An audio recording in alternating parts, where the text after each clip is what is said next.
तो good morning बच्चों। आप लोगों के बहुत सारे बच्चों के कमेंट्स आए हुए थे कि सर वस्तुनिष्ठ प्रश्न करवाया जाए। तो चलिए बच्चों, आप लोगों के लिए मैं, क्योंकि अब समय बहुत कम है आप लोगों के सामने, तो इसलिए मैं आप लोगों के बीच मॉडल सेट से गणित के कुछ वस्तुनिष्ठ प्रश्न लेकर के आया हूँ। इसी तरह से पर डे आप लोगों के बीच मैं हर एक सब्जेक्ट से मॉडल सेट लेकर के आता रहूँगा, जिसमें मैं विश्लेषण के साथ बताऊँगा।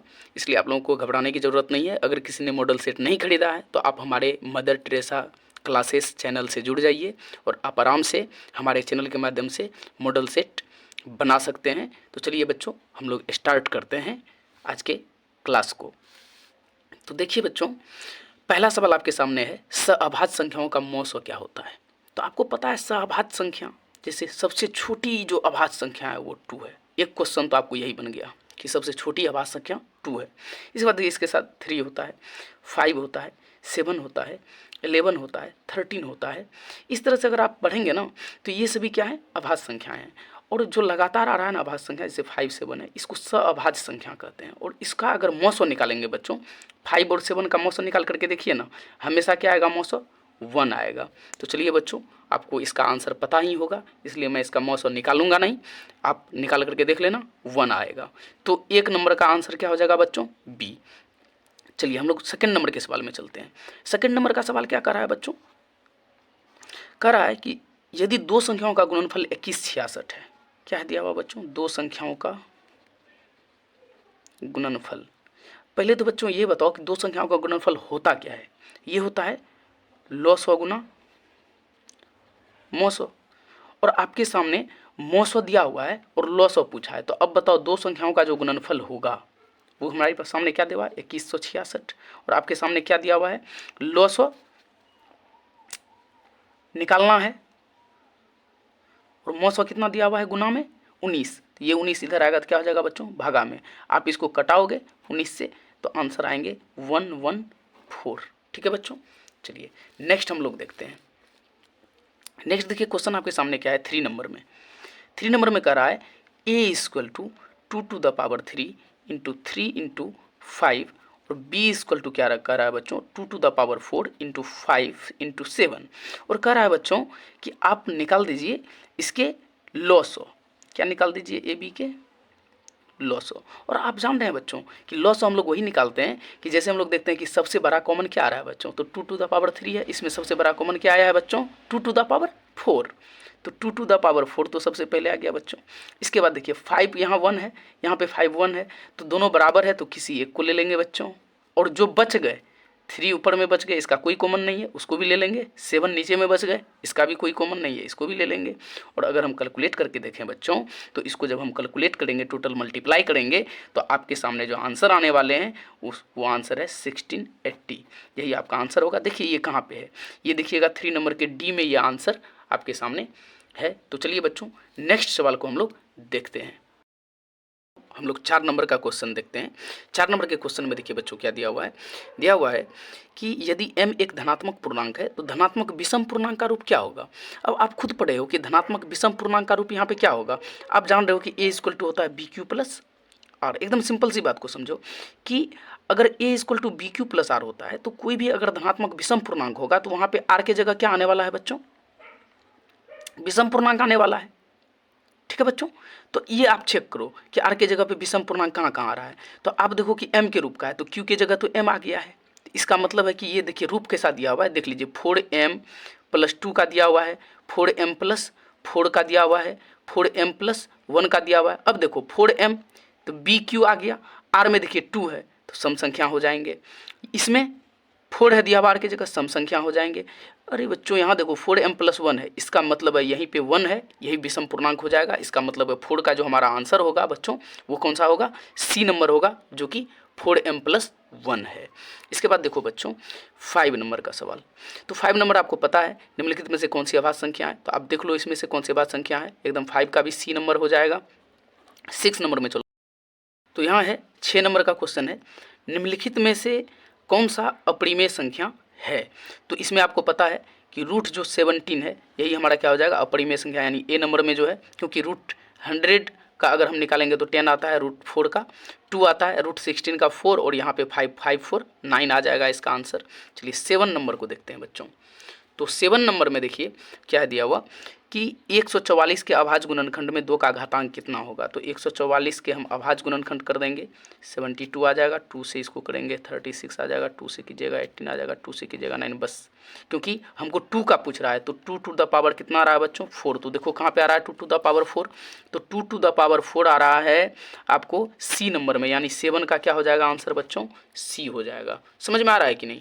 अगर नहीं आएगा तो आप आराम से हमसे कमेंट में आप पूछ करके कर लीजिएगा, क्यों आसान चीज़ें हैं ये, कोई भारी भास्ट चीज़ नहीं है बच्चों, आप लोग समझ रहे हो गए अच्छे से। बस यही कि ये मॉडल सेट में दिया हुआ है तो मैं बता रहा हूँ, नहीं तो ये बताने की चीज़ें नहीं है। बहुत बच्चे जान रहे होंगे इन चीज़ों को क्योंकि बहुत बेसिक चीज़ है। चलिए 8 नंबर में निम्नलिखित में से कौन सा परिमेय संख्या है। अब यहाँ दिया है कि कौन सा परिमेय संख्या है, तो आप देखिए कि 1/रूट है पूरा दिया हुआ, 1/144 दिया हुआ है। इसको कीजिएगा तो यही लग रहा है कि एकदम परिमेय संख्या है, क्योंकि इसका 12 आ जाएगा, एक का एक ही होता है, और इधर देखिए ये सभी क्या हो जाएंगे अपरिमेय, यानी 8 का आंसर क्या आने वाला है ए आने वाला है। क्योंकि इधर सबका कीजिएगा ना तो इसमें रूट बचा ही रह जाएगा, इसको तोड़ने के बाद रूट बचा हुआ रह जाएगा, लेकिन यहाँ पे रूट नहीं बचेगा क्योंकि √1 का आंसर 1 आने वाला है, √1 का आंसर 1, और √144 का आंसर क्या आने वाला है 12। तो इसका आंसर आ जाएगा 1/12। तो 1/12 जो होगा 1/12 होगा वो परिमेय संख्या होगा, तो ए नंबर इसका आंसर हो जाएगा। चलिए बच्चों 9 में निम्नलिखित में से कौन सा अभाज्य संख्या है। तो ये भी आसान चीज़ है, इसको भी आप कर लीजिएगा कि देखिए इसमें से अभाज्य संख्या कौन सा है। तो आप आराम से देखिए ना 41 है, क्योंकि देखिए यहाँ 91 तो आपको पता है किससे कट रहा है 7 से कट रहा है, 213 32516 ये 3 से कट रहा है, ये इसको छोड़ दीजिए 516 ये भी 3 से कट रहा है, सी नंबर किसी से नहीं कट रहा है, यानी सी नंबर जो हमारा है 9 का सी नंबर यही हमारा क्या हो जाएगा आंसर हो जाएगा बच्चों। चलिए इसके बाद हम लोग देखते हैं 10 नंबर। 10 नंबर में देखिए बच्चों क्या है आपके सामने, 10 नंबर में करा निम्नलिखित में से किसका दशमलव प्रसार अशांत है। अब कह रहा है कि दशमलव प्रसार बता दो बच्चा किसका अशांत है। तो आपको हमने पढ़ाया था कि हर जो होता है बच्चों, यानी कोई भी अगर आपके सामने में नंबर है दिया हुआ तो उसमें 2 चीज़ें दिए हुए रहेंगे, एक तो अंश रहेगा, एक क्या रहेगा बच्चा हर। और हमने पढ़ाया था कि हर का मान 2 to the power m into 5 to the power n के रूप का होना चाहिए, मतलब 5 पावर m के रूप का भी का होना चाहिए, ठीक है। m हो या n हो कोई दिक्कत नहीं है, दोनों चलेगा। 2 तो बस ध्यान में रखना 2 का और 5 का ये दोनों के पावर में इसका हर रहना चाहिए। अगर ऐसा है तो वो कौन सा है शांत है, अगर ऐसा नहीं है तो क्या है बच्चा अशांत है। तो चेक करते हैं, देखिए 10 का ए नंबर, 10 का ए नंबर में ऑप्शन देखिए क्या है 23 है और नीचे में 50 है। तो 50 को बच्चा अगर हम तोड़ेंगे तो ये आ जाएगा किस में देख लीजिए ना, ये आ जाएगा तोड़ न लीजिए ऐसे करके 50 को,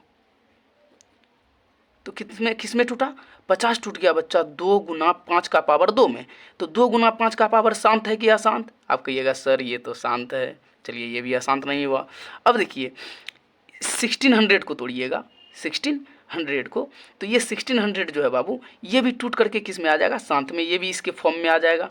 इसके बाद इसी प्रकार से बच्चों क्या करना है आपको तोड़ना है 625 को, 625 को तोड़िएगा ना तो ये आ जाएगा 5 इंटू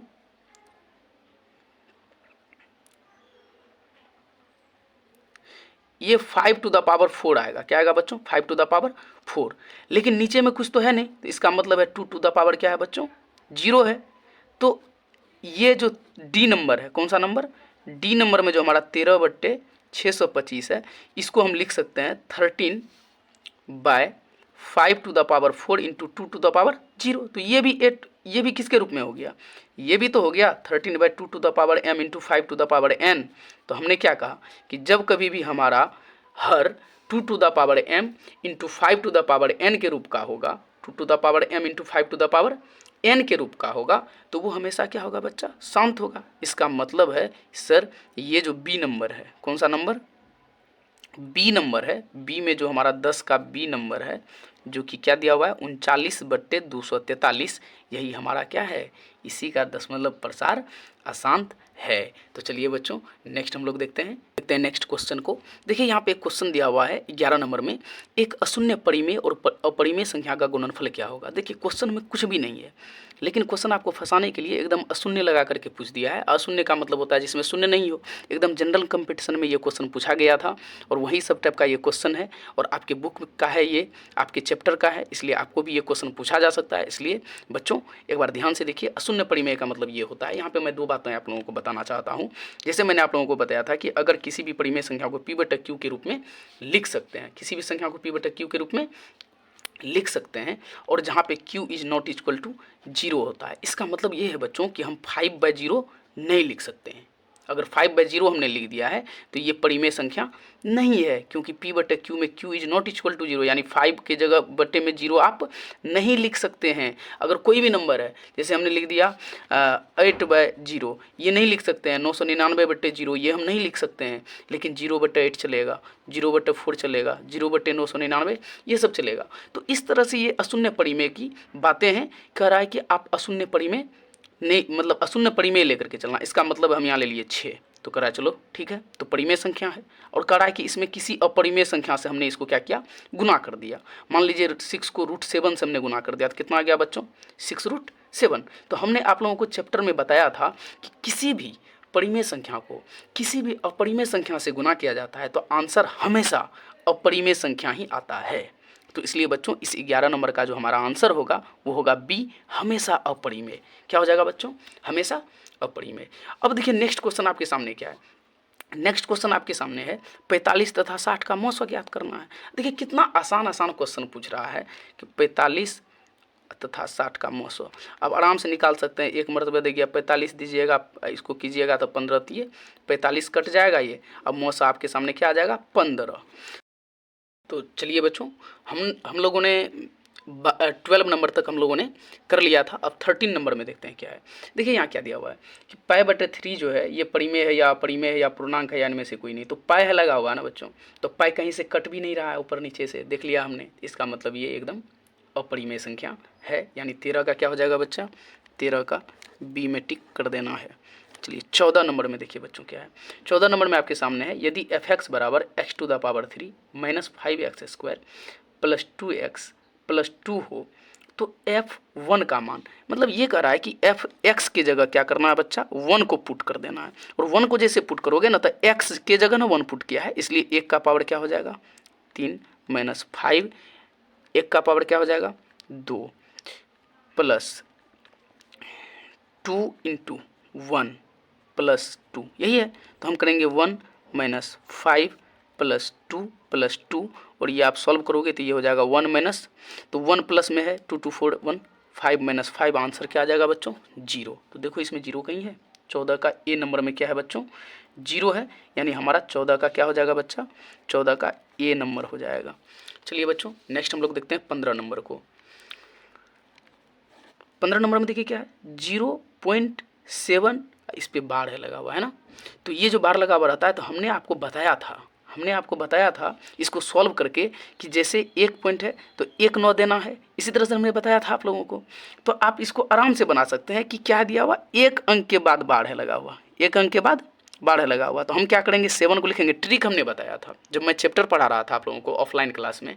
ऑनलाइन वाले बच्चे को भी मैं बताऊँगा, लेकिन आप कहीं ना कहीं पढ़े होंगे सर के पास। मैं आपको एक ट्रिक बता देता हूँ अभी तुरंत, जस्ट आप देख लीजिए क्या होता है।